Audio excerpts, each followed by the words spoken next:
Good evening, everyone. This is Ben Lombard once again, Underdogs versus Discovery. Tonight I am sitting with Ms. Belinda Boshoff. She has a story to tell, also a very frightening one. When I think it's definitely in everyone's interest to take heed of what's happening here and make sure it never happens to you. Belinda, thank you very much for this interview. All right, your story begins where? Well, I'm Belinda Boshoff. It started where I'm not happy with Discovery, and it's I left all my other policies, and the one broker that introduced me to Discovery, she said, leave all the other policies. Oh, you can give me the names, it's fine if you want to. Lizette, I don't know if she's still a broker, but anyway. From which company was she then? She was all over, but she did Discovery as well. Okay. And then she said, now this is many, many years ago, and she said to me, leave all the policies, Discovery is a good, where you can, your medical and whatever, because my medical was there. So I went over to Discovery, and in 2012, I was declared disabled, and Discovery paid out. But in that, when that paid out... What was your disability at the time? There was one or two. It was... what is it? Executive syndrome. Okay. But anyway... Then the doctor, they gave Discovery all the paperwork and so whatever. And there was a broker, Cas Dreyer. He passed away, and he was the one that the doctor said, "Who is your broker?" And I said, "Well, it's Cas Dreyer." And when when they said, okay, it's fine, they're going to pay out and everything is 100% according to them and the doctors and so on. Cas Dreyer phoned me one day, sorry Cas, you did pass away and so on. And he said, I must come through to Paul because they're going to pay out the money and we can have some coffee. And while we had coffee, he said to me, you need to pay me 100,000 in cash. And I said, but why? He said, but that's just how we do it. And I thought by myself, but why? And I left him, I stopped everything, and I found my GP and I asked him, what do you do about it? And he said to me, well, you must decide, you're going to give him money. If it's not something that was work underneath the table and so on, then...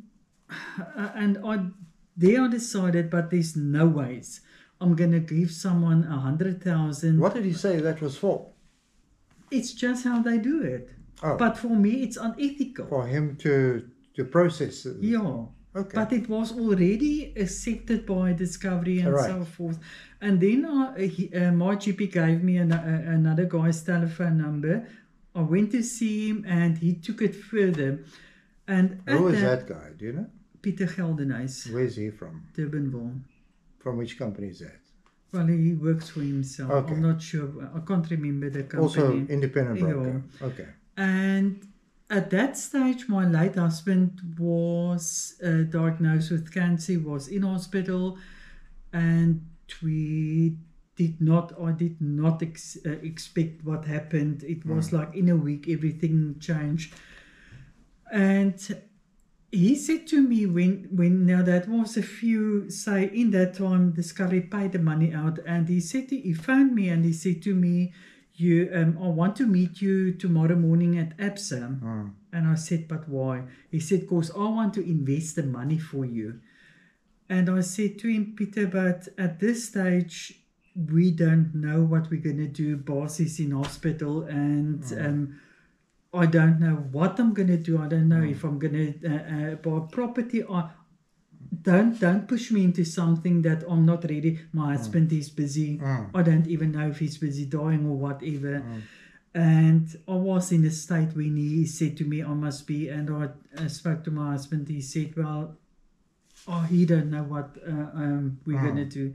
And I said, please just give me time that we can sort this stuff out. And then I got an invoice from him. It was delivered through a lawyer. I did landscaping before the time, and it was a Werner Welgemoed of and he also stayed in Welgemoed. And he asked me that morning, "Can you still remember me? I'm Werner Welgemoed, and I've got something that I had to deliver to you."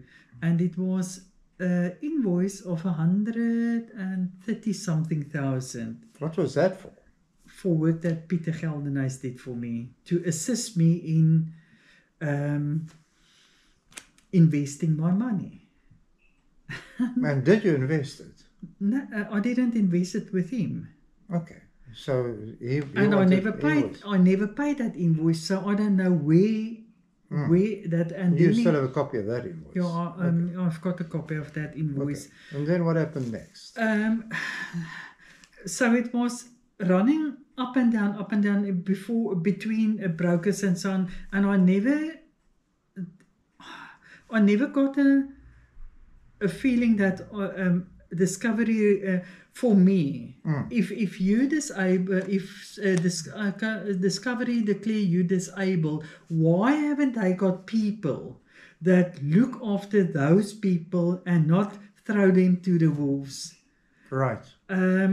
If they know this is a person that they paid this amount of money out and they've got an income protector, why haven't they got a special board of people that look after people like that?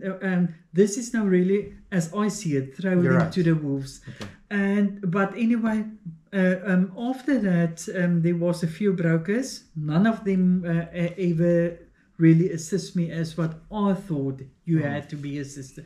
And then in 2023, I remarried after my husband passed in 2016.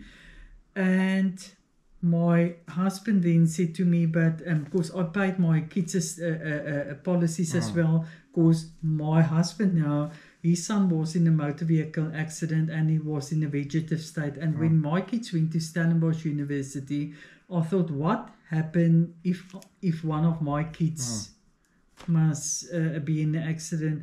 And I took out their policies and I paid it up to my one daughter. Also is Discovery now. Yeah, Discovery. And I paid and I made sure that I've got the same income protector, the same disabilities and whatever, and also that they've got a premium waiver. Now, somewhere, one of Discovery brokers took my premium waiver off. I don't know how. I'm not an expert on any Discovery product. I'm not an expert on any legal stuff. I'm not an expert. I did landscaping. So I trust it. I don't think there's any person that you can really trust at this moment anymore. And when Annelies got leukemia, everything went. That's your daughter, right? That's my daughter. Everything went smooth. They paid out. She's not paying any premiums at this stage. And yeah, Discovery is looking after her. But how would I take a premium waiver off if I put it on my kids' policies? And how I looked after them, it's the way I looked after me myself. Of course, whatever I took was for my kids. If anything happens to me, because my late husband had cancer and I know what he went through and so on. So if anything while he had cancer happened to me, then there would be enough money for them to survive. And in 2023, when I married Liz, he said to me, you can't pay the kids' policies anymore, they're adults. Now, in a way, I'd agree with him, but me as a softie still wanted to help them. And then one day I went to Postnet, and there was a lady that said to me, Which Postnet is that? Durbanville. Her boyfriend works for Discovery, because I had to send Discovery my yearly doctor's letter that I'm still on disability, or they must, said I'm still on disability. And then she said to me, her boyfriend works for Iver Liederman in Welgemoed. Why don't I go and see him? Because he's very good. That's a Discovery broker. He works for Atu. Oh, Atu. Okay. And I went to him. Second time we hear the name Atu. Went to him, quite nice. Office is nice. It was a house that they renovated for their offices. And I know Welgemoot quite well because I did a lot of landscaping. I laid out Welgemoot Garden engine as well. And I said to him, this is what I want. I need to know what my kids... What's his name now? Ivor. Yeah. I need to know what Lindy's premium is. I need to know... Is that the lady at the post office boyfriend now? No, her boyfriend worked for Atu. And I wanted to know the two policies that I still pay. What is the premiums? Because I took it out on their names, so I can't get any access to it. And then we chatted about my medical, and he said to me, but I must leave my short-term insurance and I must come over to Discovery. I said to him, I don't want to go over to Discovery because every time I just drive over 65 or 60 or 80 or whatever, you get penalized. So I can't do it. I'm not a slow driver, sorry, I admit it. And I was on the insurance, but it didn't work for me. So I went over to another company, and I've got an excellent broker, Annelie. And she said, MUA, it's excellent company. And then I said to him, well, I need to know what who took my income protector away, because I don't know. And I haven't got the knowledge, and no one can tell me.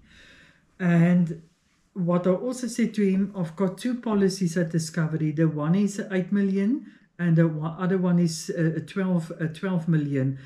The one of 12 million's got my income protector on.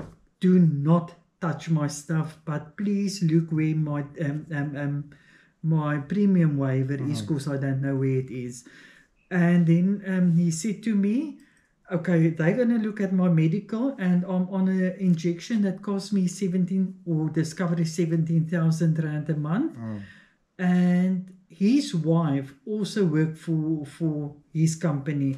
And I went to see her the one day. She was also with us in the meeting, and she said to me... Which company is that now? Atu. Yeah. And she looked at, now I'm on the base medical aid at the Discovery. It cost me 12,000 or 11,000 per month, but I can't leave it because my injections is 17,000. And she said to me, no, you can go off, because those injections, any of the other options will pay, the medical options will pay it. And I phoned my doctor, and she said to me, did you go off? I said no. She said, because if you went off your plan, it wouldn't be covered.